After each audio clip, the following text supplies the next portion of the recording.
In an 8v8 game, what makes a high OS player? It's quite an interesting question because you don't control the result a lot of the time. Or do you? I think it's actually underestimated how much a good player can swing a game.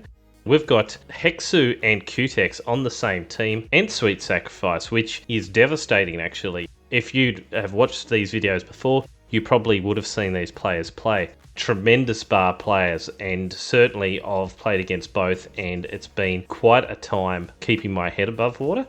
So as we break into the game here, this is our team versus their team. I'm really excited to show you what Pro Florio does here because it is game defining and might rethink the tech position. Usually higher OS players prefer to actually man the front lines because you have the most control from the start of the game, right? Tech, you have to give away that control. You have to trust your teammates. So you're already looking at that win percentage on the OS has been a little bit low. Here we see Cacodemon moving towards the front lines with a small screening force of 3 pawns, 3 ticks. Looks intimidating on the radar screen, but a very small force. Going to build this blueprint out in front of Cutex, which I don't think it's going to go too well. Because Cutex is going to put this aggressive LLT forward and I think ruin the order. The one issue with blueprints being exactly this is it's all on automatic. And basically in this LLT standoff, Cutex is making sure to repair that very fast, while Caco just continues with the blueprint while they do other things. And we see that here, trying to chase down this tick, actually from Cutex. So what Cutex is doing to win this front line is putting through a distraction tick force while winning the battle on the front. Cacodemon's come back to find out that all is not well. On the Rainbow side, where we are joining now, building some light laser turrets. Actually see some defenses going up some walls, which is good. Salmon Bar's good with the walls too, it's a very solid defense actually. Maybe the blueprint is paying off after all, as we see Caco's actually continuing on with it. It's a little bit like that, you start building the blueprint, it's like you don't want to give it up. Because you have to reset it all again. It's not always that easy to do by the time you select it. We're moving forward now to support Atian, moving against LLTs. 1 Stout and 2 Yanis. It's an excellent combination for a really small force. Here I've got 2 Stouts I'm experimenting with. I'm going to have this force for a little while I start to get the critical mass of missile trucks up. So yeah, it's going to have to do some heavy lifting. And we can see just how intimidating it is. Even against Hexu, they have that area defense laser, which I have to repair up from now, but I can drive by that every 30 seconds, or even more. Cutex applying a lot of pressure. So we're doing another drive-by. Actually, Hexu's microing them really well. The Yanis couldn't get a shot off against the rocket bots. Now getting hung up on this rock. A rock full of air. I should have just reclaimed it to help my tank get past. The one issue with vehicles is terrain. Always be mindful of clearing all obstacles where we can. Wiggy's moving down with a lot of rocket bots. Not a bad strategy. Just the blunt force of rocket bots can do a lot. As we see here, 32k of damage, well leading us. I feel like it's the same with the Whistlers or the missile trucks overall, is you get up to a critical mass of them and geez, they're good just by themselves. But it is of course a fair old investment. I've seen a small investment and we're working in conjunction with Atian. We've both got Whistlers. And Hexu now is starting to actually get down to 2/3 on the commander. Well, if Wiggy is just showing blunt force overalls or Caco and Wiggy, it's a 2 versus 1 fest. Cutex really just has been taken down by, I don't know, it looks like about 20 rocket bots in the end. Perhaps underinvesting themselves in forces to combat this pack. And it can just roll over you that quickly sometimes. You don't have time to react. Another one down. A hit squad of 2 Yanis, been pretty ideal. Hexu's been quite sneaky here, sitting absolutely invisible, waiting to degun us as we attack the area defense laser. This is why sometimes it's just better to ignore it, or wait until that gauntlet's up. Actually, both got the gauntlets up at the same time, just after the 9-minute mark. It's an issue I have with the gauntlet, is it's so often rendered impotent, and it's 1200 metal. It's a big risk. You know, 1200 metal is 10 missile trucks. Although we see the missile trucks, of course, getting blown up by the gauntlet. That's perhaps why it's worth it. But Q-Tex manages to hold the line. And we see these rocket punches get shunted up into the air on 3% health. Maybe time to add another Yanis into that little mix. I feel like it's good. You could have 2 Stouts, 3 Yanis in one subgroup and another one another subgroup, and you know, just have that on your front line. A fairly cost-effective and powerful 2-pronged army. Covering this constructor getting to work on our side. I think we're going to come back for the mechs here, seeing that exposed and open. It's just tempting us a little bit too much. Hug Seal takes advantage of this and gets a little bit aggressive. Snipes my Yanis, which is painful. I was working on not losing any units. All a bit of bad terrain will cause that unit loss. But that's a privileged thing to say for vehicle players. They don't want to lose any units. But it is actually achievable if you're very careful. So I'm just getting shot and standing here, unfortunately, temporarily AFK. Having to slink away under cloak. A general push on the line from Hexu, coming up to attempt to snipe. Forces just in the wrong place at the wrong time, perhaps. Hexu being able to snipe a good deal of our forces, which wasn't much to begin with. Now we see even these shell shockers moving up very aggressively. Ah, shit.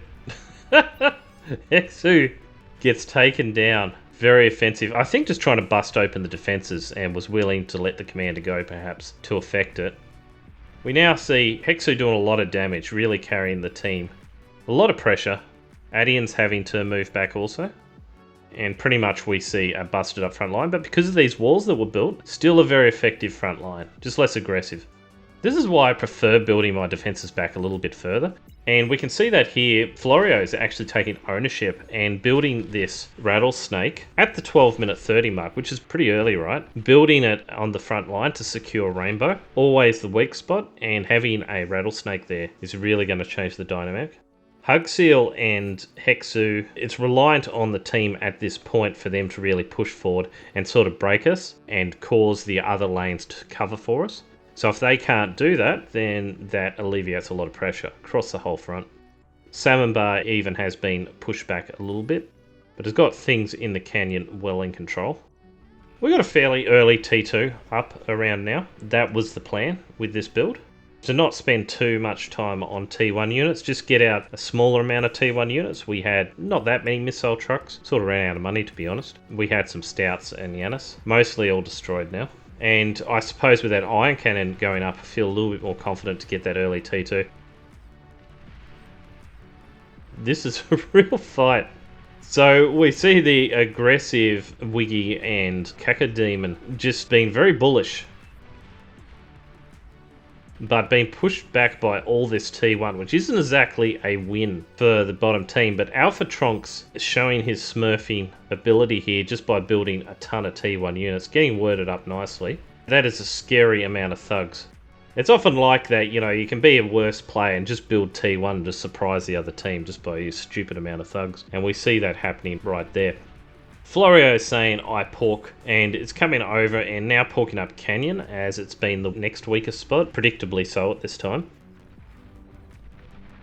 This rattlesnake here is forcing a response from Hexu to basically build these tanking ticks or rovers. Q-Tex moves forward. Pretty good timing here, and we see a solid radar covering these 10 or so hounds. Florio's asking for Neo's help here for cover. So these guys have a working relationship, not being called air, so might actually see some actual coverage from air at this time. As we see Grump Wrens moving up and being quite a pain with these artillery fire. Unfortunately for Grump Wrens, we've got some artillery up already because the early T2 ourselves. And we're going to push forward here. We've got some missile trucks to scout for us. And we can just sort of snipe back. It's not quite enough to take down this force, but it's enough to take a toll. And hopefully working a little bit with the ion cannon is the plan here, I think. The ion cannon just a little bit slow on the bombardment because it's having to shoot up at such a high trajectory. It sort of has to estimate the movements of the Sheldons a bit better. Our canyon here is moving up and just producing this line of thugs right into the Sheldon fire. Not actually the worst play. We see the Sheldons now pretty much taken out, only a few left. But we do see this run by here of tanks, unfortunately, coming into the base. Got a 2 prongs, and I'm having to produce bulls at this time, just for their utility, despite their expense, in taking quickly down some of these units. We're getting really beat up here. Not unusual for Canyon. I've sent out the panic alarms. We're trying to do everything we can. Last minute bull comes off the production line. Florio loves that. I'm not sure if it's like help or it's an amused face. We're going to get some economic damage. My blueprint does explode semi-spectacularly. At least doesn't take down the construction turrets. So we can see there Ren's really leading the damage at this point by quite a margin of the enemy team. So certainly the pressure has changed. Our Canyon in Salmon Bar playing quite well, but still wiped. Almost impossible position at times, with the help from Pro Florio not being bad, as we can now see Pitbulls, which might have a little bit more utility than that Rattlesnake in that position for actually stopping the push. But in saying that, we're now ourselves put back in Canyon defense in the corner, and Attian is going to rely a lot on this Rattlesnake, the walls, and a lot of beam cannons against the TLC of Hexu. So overall, the fronts are sort of holding, apart from us. In our position, we've been able to get a little bit of eco up. Attian's even getting a pulsar up, 3 pulsars, and some T1 spare. Attian taking their job out front very seriously. I love to see that. Enough pork to be dangerous.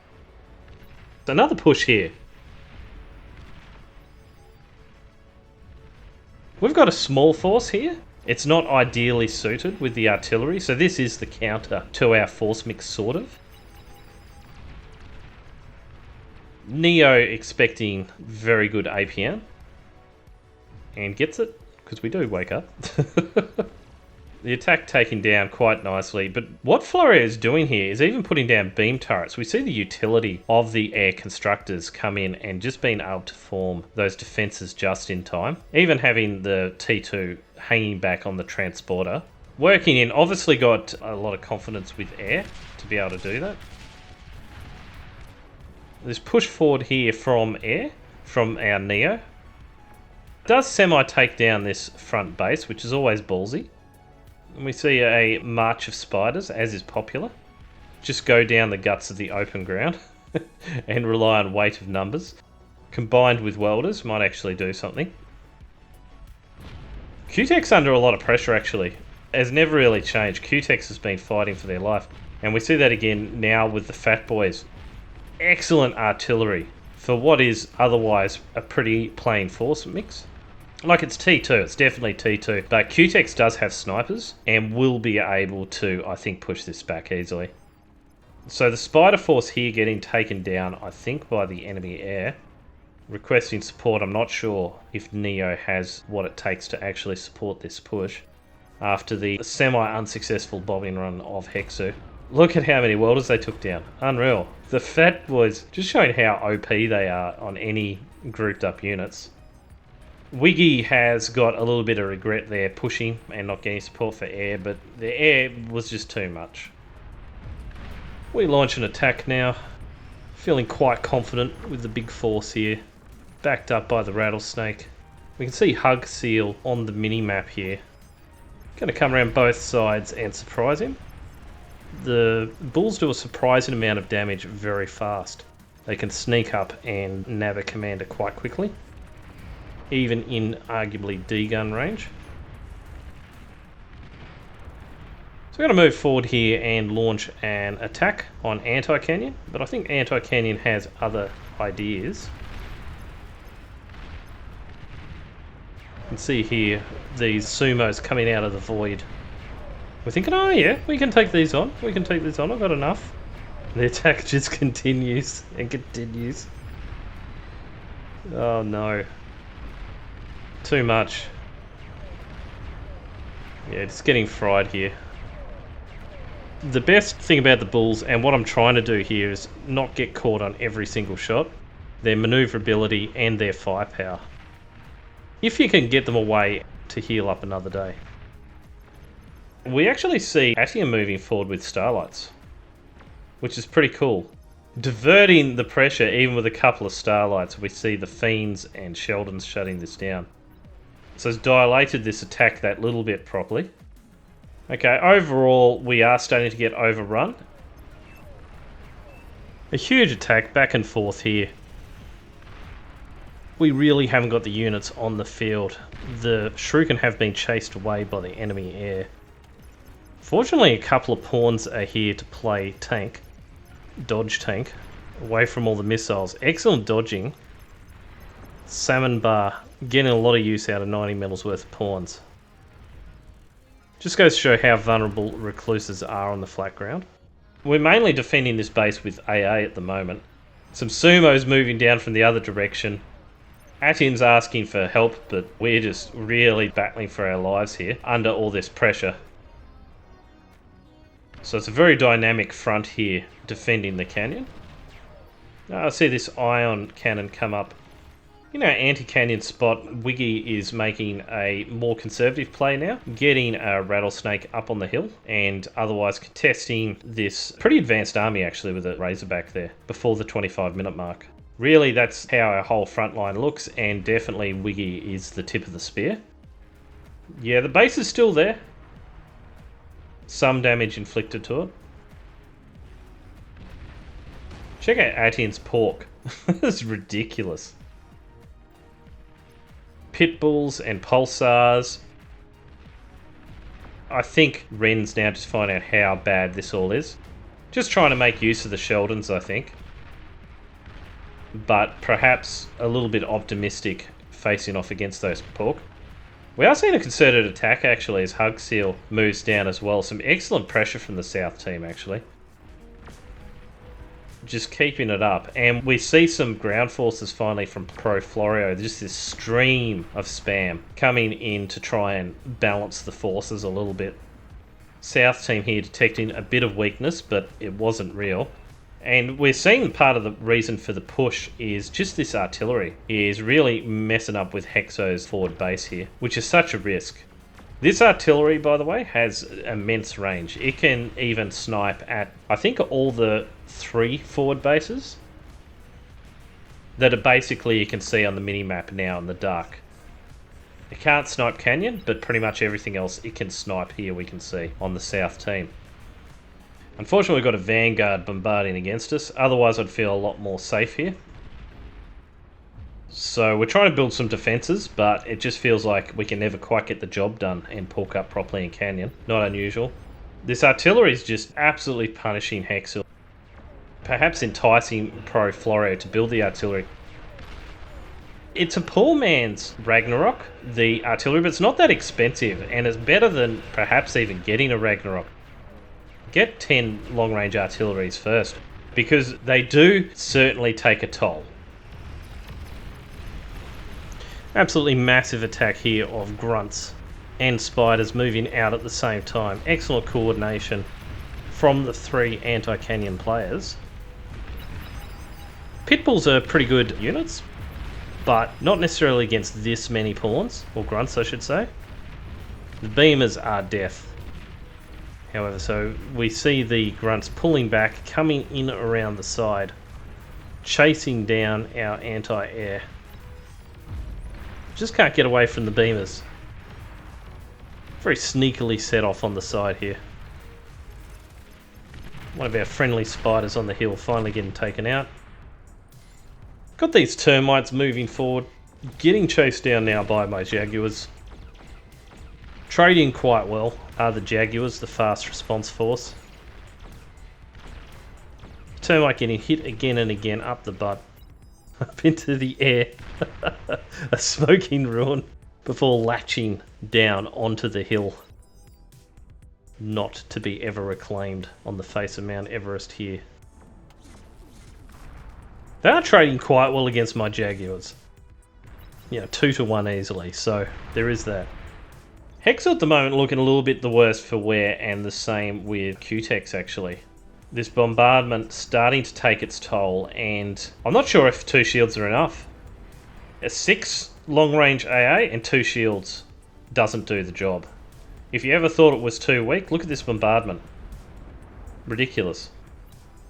So any good lobby should outlaw, ban, or otherwise neglect having the Ragnarok in it, because it is an overpowered unit for the cost.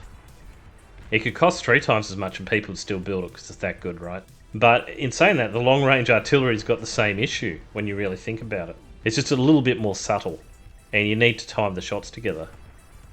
Also, it helps if you're working with air, like Florio is here, to get some scouting done. Q-Tech says, how many effing bubbles do I need to build?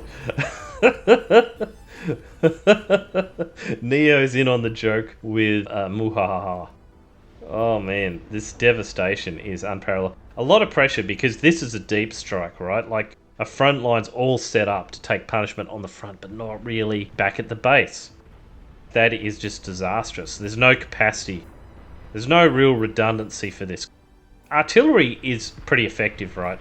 But it's more effective than what you'd think because shields are so bad. Yes, they do neglect a few plasma bolts. They cost 3,000 metal. So much metal, and you need to put up so many of them, and then it just protects like this little area. So shields are less than optimum result. The best thing is to actually take these out. But I don't think our 2 times air is going to let that happen. So excellent pork from our team. Just this sort of cozy defensive position we've got now. Being able to just sit on the laurels of our long-range artillery and force them to expend metals in ways in which they cannot now pressure us. So Corvinus is starting to launch an Apocalypse nuclear ICBM launcher towards us somewhere. Hopefully our anti-nuke stops this. Despite the coverage and the trajectory, we don't see any anti-nuke missiles coming out. Holy crap. Oh no. Oh no, completely wipes Wiggy's base. Wiggy. Oh no. Goes down to 2 metal a second income. Nothing in the bank energy wise. Oh no. Wiggy says OP. What a legend. Oh shit. We might be doing a little bit of damage here, but that was brutal, setting us back on our haunches. Neo here gathering quite the bomber fleet. Decent 20 bombers coming in, flowing in. We can see the target lining up here from Pro Florio pointing it out. Gonna hit this otherwise completely bubbled up Aphis. Absolutely wipes Hex's chances. Then we see some work done in the corner base too. Very nice. We needed that. So the resign goes up from the Cutex team. Don't blame them. But it's not like they didn't get their own lick in there. Like, how many nukes you see go off and basically get intercepted by the AN every time. And that was just beautiful, getting in between the lines. Neo is laughing again. We can hear a nuke getting launched again. So let's see where this ends up. Hopefully our coverage is enough. Atian's coverage is not looking too good for the anti-nuke. Hugseal coming back. Withdrawing from our little skirmish with our front. Unbelievable. I just managed to capture this just then. A snapshot of the nuke hitting the corner base. I didn't even realise that AN did not cover this. Oh no. That is brutal. Not another nuke. Gamer just about out as well. On 9 metal a second with an experimental lab. Might as well be out of the game. I mean, look at this. We have this citadel just here. Just a little bit to the left. We can see this coverage come around all the way. Just over here is where it hit. Unbelievable sight and knowledge. Corvinus just showing they know the nuke game very well. So, whether they cited that lack of AN coverage or not, there's 2 bases absolutely down for now. And although we've done a bombing run, we're neck and neck for resources, and that's a big problem for our team. Grumparenz's base is absolutely demolished. We just see the remnants of Gamer's base. And Wiggy. Our top salient is otherwise dead now. So back to relying on Pro Florio, who's building the Aphesis to match. We see quite the investment in air. Hardly any income at all. We see 2 metal a second.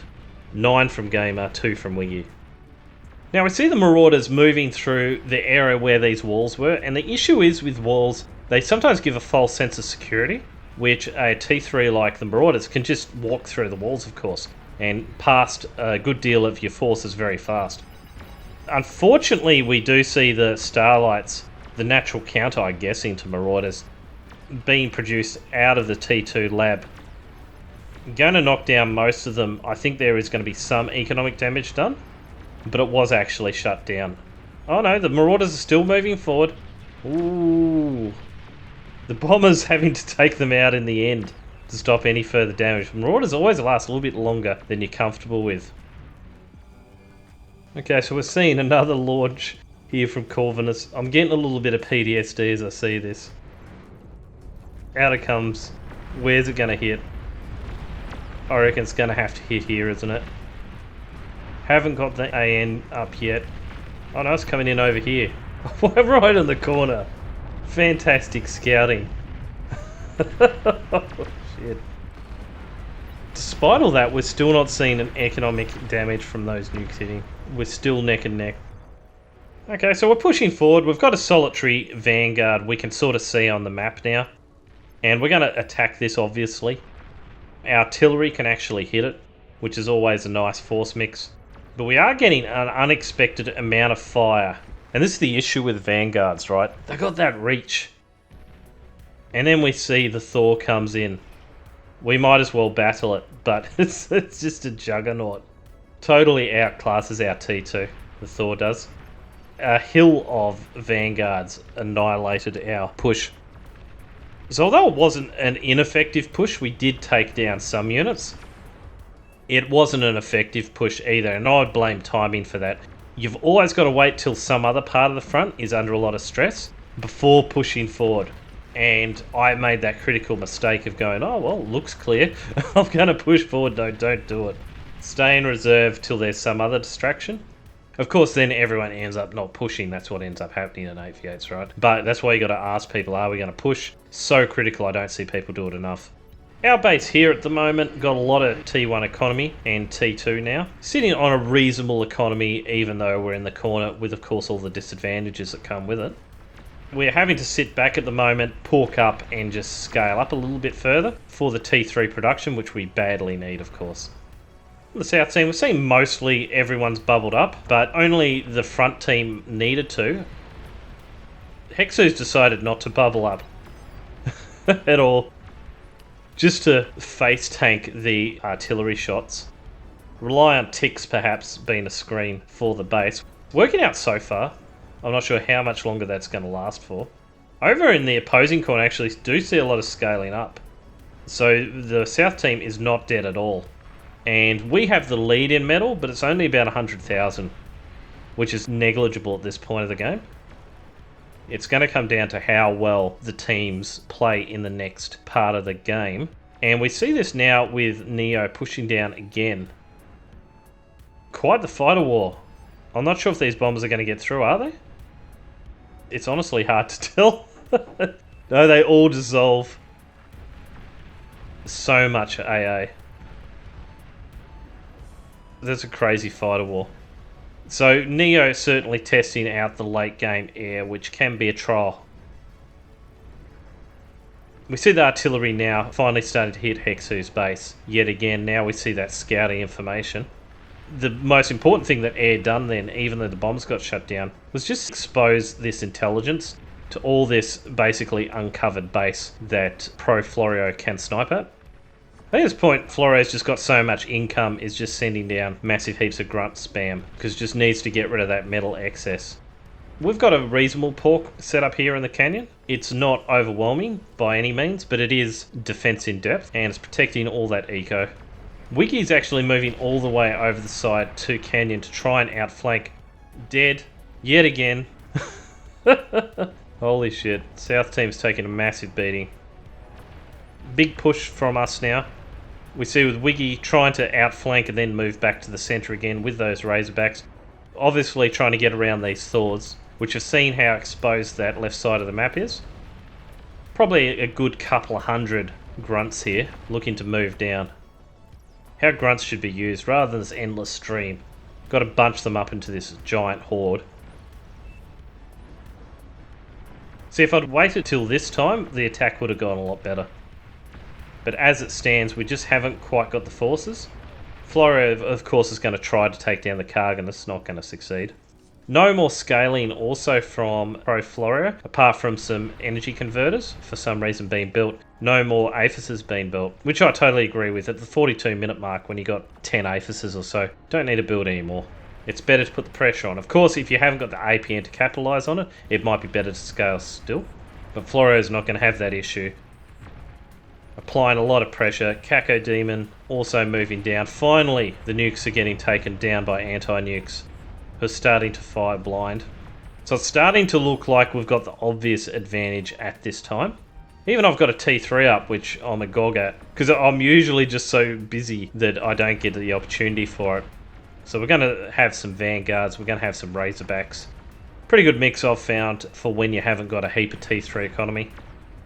So Neo is telling us to push, and after that big grunt spam, Florio replies, I Titan spam, we can't push. So it goes from grunts to Titan spam, the natural moving up of things. We can see we're actually matched, both sides are matched on damage given at 1.8 million. It's a sort of gridlock is the best way to describe this. We've got the advantage because of the long range pressure, always threatening all the time. The nukes came very close to putting us on the back foot, but their Canyon just couldn't quite capitalise on it and push back on Wiggy. Gamer is out of the game, it was set back too far. I think it's really come down at this stage to the T3 spam. Everything's been set up for this part of the game here, where Qtex has had enough and left, and Hexu will be one of the main T3 producers, with Sweet Sacrifice, as we can see here as well. Moving forward with a ton of Razorbacks, looking to quickly take us down before they can get responded to. Our Vanguards are in retreat, moving back slowly. We've got 4 Pitbulls though, we've got a Pulsar, we've got these Bastions, which are really underrated for combating T3s. A lot of hit points. The Razorbacks just aren't enough, particularly with the gunships, to really push through. At the 45-minute, it's getting to the Behemoth stage. Even the Thors are pulling back, knowing they need some fire support. Even a giant tank need combined arms, can't do everything itself. I don't know why I'm so pleased with this eco here in the corner. I suppose that's the one advantage you have with the corner, is you can build out this expansive T1 economy, and you can sneak some reactors around on the side. I'm deciding purposefully not to APHIS up, but to keep a current stream of pork and units happening. Exploratory Thor push by Hugseal. Absolutely getting pushed back with the Pulsars, who are just made to combat Thors. Florio himself doing the scouting at this time, coming in with the nuke bombers as well, screening for them. Don't get through. Always Chansey attacking into the repaired defences with nuke bombers. Spectator Rumble says, oh, AA. Funnily enough, I didn't actually realise we were one of the top damage guys. I guess because the game's that stagnant, we're actually one of the top damage, which doesn't make any sense to me, just being this little corner piddly economy. But now we're sitting on about 150 metal a second. So it's definitely a T3 economy. I only got 9 reactors, it's not amazing. Theoretically I know you can scale really well, but in practice I never scale as fast as I should. Like I've done it before, I can get 9 reactors up by 25 minutes, but here I am 45 minutes for 9 reactors. So yeah, we're pushing forward with Razors, building up. We can see the long range AA still taking down units. It's so annoying. Getting bounced off right into the back line. Atia makes a grand proclamation. I'm getting huge real fast. Wiggy says, that's so hot. who's also getting huge real fast himself with the scaling. We can see just all these aphises being built. Pro Florio says OP. Our team's getting huge real fast. The other players electing to scale up and hit with a massive T3 push, I think. I'm a little bit more conservative. I'm just like, no, reactors all the way. Can never quite justify spending more than 100 metal a second on the economy at the moment. So we see a Ragnarok starting to get built here, actually, by Sweet Sacrifice to try and bring down the deadlock. And at the same time, we're going to have a push, a big T3 push. Cacodemon and Pro Florio moving forward with Titan spam. And we can see all these forces here respond from the left, creating a little bit of an opening.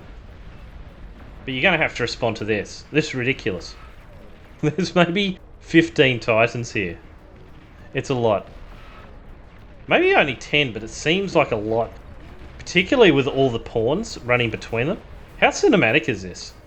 A Juggernaut is defending, a lot of Karganath, and the Thor's coming in from the side. It's going to be defended against, but the Titans can just sort of snipe with those Tachyon beams without taking too much critical damage themselves.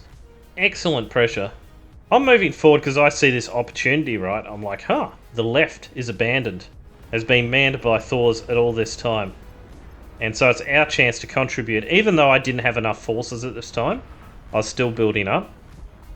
Looking at this replay, the Vanguards were actually a mistake. Although they are doing some pressure damage, everything's too far back to actually exact any pressure by this time.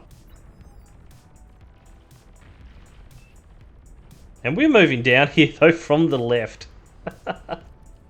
Causing the Thors at this critical juncture.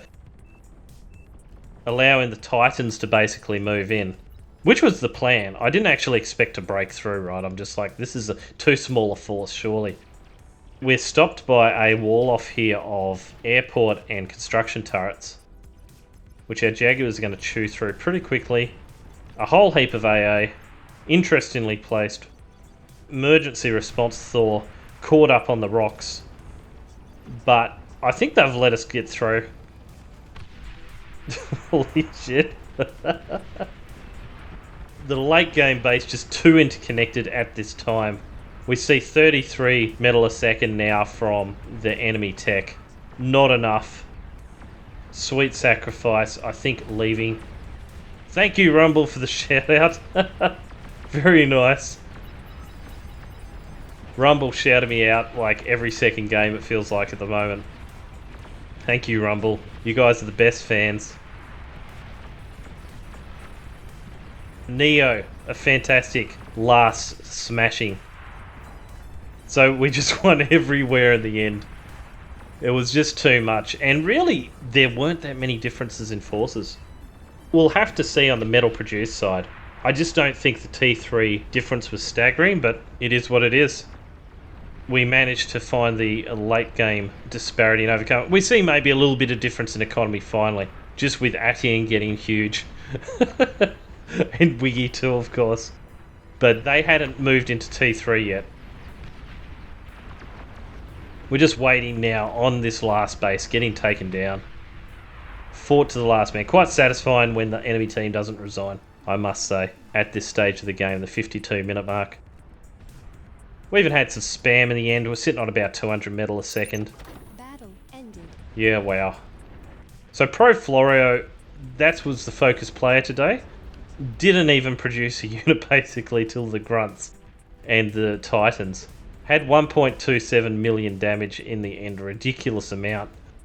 Corvinus, some very good nuke play there. Really put us back on our heels and corrected the game. If the game looks super in our favour, it wasn't. We got set back quite a lot there. Pro Florio, though, setting the tempo, destroying enemy units and defences by far. Really winning early on with Pork, right? Because with tech to assist front, quite often we build APM expensive hounds or something like that. But if we can put down an early Rattlesnake, some early beamers, and have that construction power with some construction aircraft, It's easy for Tech to build a heap of construction aircraft because they've got that giant turret forest. So I think that's an actual meta, which if you want to explore that, I think you'd have a really good win rate. What Pro Florio has done here by building the long-range artillery in the canyon and defending the canyon, right? So killing two birds with one stone. Defending the rainbow a bit, defending the canyon, shoring up our weaknesses, and then making, I think I only had like 6 artillery pieces is enough, and just being able to exert all that pressure in the deep strikes on the front 3 frontline bases.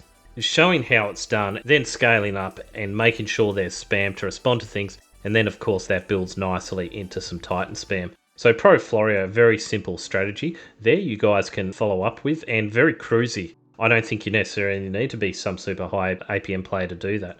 Shore up your team's chances quite a lot. Of course, Corvinus, showing how Nuke Play is done is by scouting ANs and looking for the edges. We can see here up in the top right of the screen the slimmest of non-AN coverage from one of the ANs anyway, and managed to destroy that whole base by getting through there. So I think they are worth it, but because they're so expensive, right? Shouldn't ever fire a nuke unscouted. You need to work in with your air a little bit to get that scouting information. QTech's having the best efficient use of resources was just a pain with those Vanguards. The Vanguard's a really good unit for Rainbow, and so QTech's making full advantage of that. Overall, I found that a really good game. I found both teams really well matched. I mean, to have QTech's and Hexu on the same team just shows how good our team was with Pro Florio Wiggy, and Kako Mixtel followed up by Neo and Atian was just absolutely OP. We played okay. I was pretty happy with the contribution. The only thing I didn't do was get huge real fast, would be my critique of the gameplay. But other than that, played okay for the corner with the more limited economy you are handed.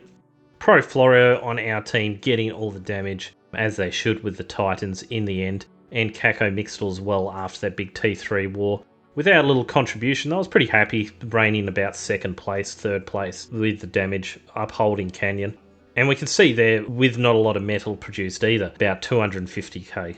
I guess showing why I'm OS 20 rather than OS 30, although I am actually pretty new to the game and slowly climbing the ranks. But the one thing I don't do is super greed. I make sure I always have more units than I need to have, because I acknowledge that I perhaps don't always make the best plays. But in the end, we saw you only needed 2 Razorbacks and like 10 Jaguars at the right place at the right time to actually affect the whole game. And I want to emphasize this in my videos, is how to distract the enemy team on one hand and then move around on the other hand. If you look at the best esports games, they do this all the time, right? You know, StarCraft 2 I'm talking about. They'll basically be the main death ball, each fighting it out and maneuvering around one another. Then behind the scenes, you've got drops, you've got Zergling run-bys, you've got all these different bits of chaos happening. And Bars is exactly the same on Glitters, is you're up against 8 players. You can't really hope to push forward yourself with metal expensive units. They're just going to become reclaim meat if it's just you by yourself. So the 2 ways you get around that is building long-range units, just like Pro Florio's done, and also pushing in conjunction with your teammates, which Pro Florio did in the end and made it so good.